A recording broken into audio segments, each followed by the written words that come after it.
Hello, I'm Victor Sane. Thank you for watching another one of our videos. Today we are working on a Toyota Prius with a 2ZR engine. It's third generation 2010 to 2015. I'm hoping this video will help make your efforts with the valve cover gaskets much easier and quicker. Whether you're doing a time and chain set or a head gasket, for whatever reason you've got the valve cover off, I'm going to show you what I do.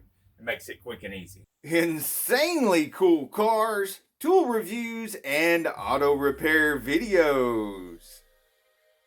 Also wanted to show you how you use these two magic rods to quickly and easily put this gasket on the valve cover. First you take one of the old seals and you rub it on the rod, and you rub it on there.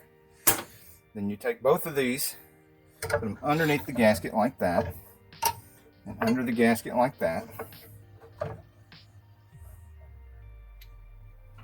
And ready?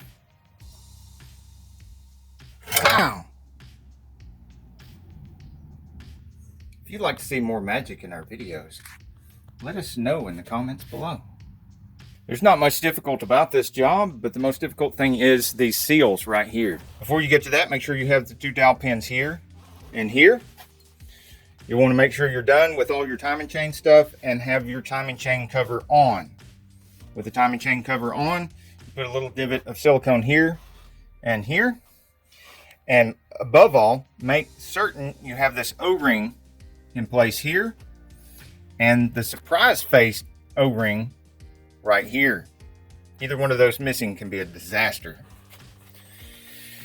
Then another disaster that can happen is if you forget to take your pieces of rags out of the cams. So don't forget that. Now that we got that out of the way, I wanted to point out on these seals here, this is how they start out. They have this tang in the way and plenty of access from the front, but you still can't get them out with that tang in the way. I don't use the method of getting rid of these rivets and then drilling to put screws back in their place and all that. What I do, and you can only do this so many times because of course it's like bending a spoon back and forth. Eventually it's going to break off. I bend the tab back out of the way. See that?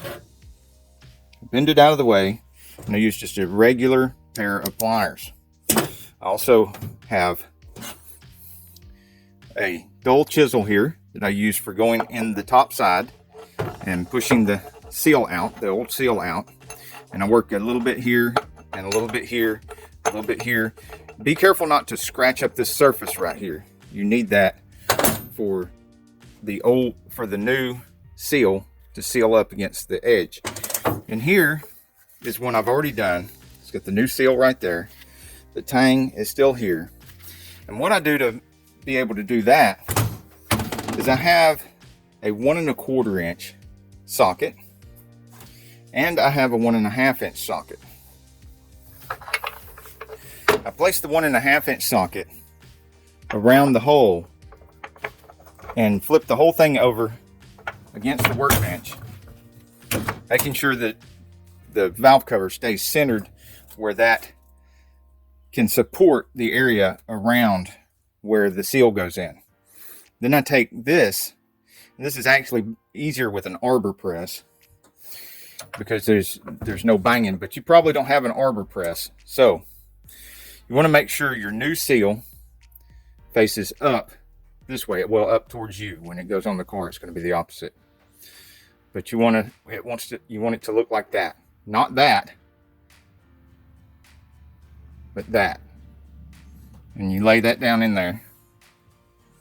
And let's just go ahead and move this to here because I've already done that other one. Move that to cylinder number 3. Put the 1 1/4 inch socket right there on it. Get nice and centered. Just tap gently because it moves easily. See, it's already almost all the way in there. And you don't want to force it too far down in there. And you don't want it to be off center when it gets in there too. Now, look at where it's at in relation to the old one.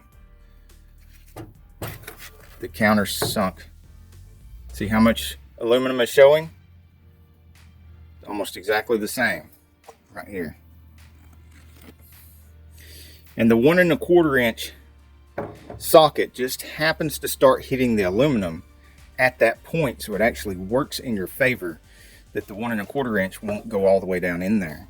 It helps you countersink it just the right amount. So the new one and the old one. And of course, I had, before I turned the camera on, cleaned the hole out nice and neat. So when I take this one out, I'm going to clean that with some Scotch-Brite, clean it again with some paper towels, and then put the new one in. But you get the idea. Next step, of course, is to bend that back over. And it goes horizontal. Don't bend that all the way down to where it touches the seal or anything. It just sits there and hovers just like this one that's factory. See, there's a gap. They just stick straight out there.